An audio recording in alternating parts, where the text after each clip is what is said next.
Hello friends, welcome back to AutoCAD. Sometimes you might get drawings from your clients which are rotated at random angles and you may not know the exact angle of rotation.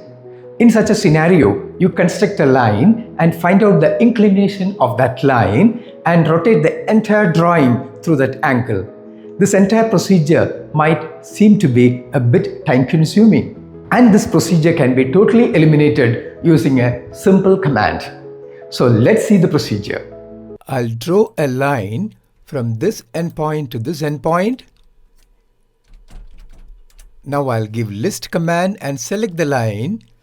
Now you can see that the inclination of the line in XY plane is 72.36 degrees.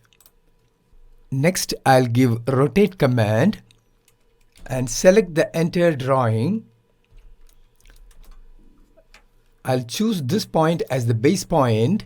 Now I'll click on reference option and I'll give a reference angle as 72.36, which is the inclination of the line, and the new angle as 180 degrees.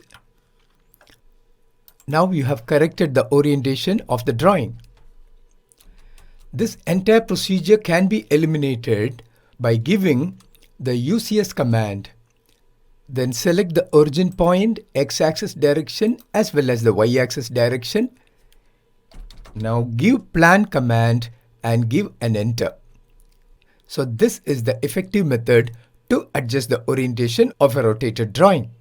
Thanks for watching this video. Please hit the like button of this video if you liked it and subscribe to AutoCAD YouTube channel if you haven't subscribed already. Thank you so much for your time. Peace be upon you all.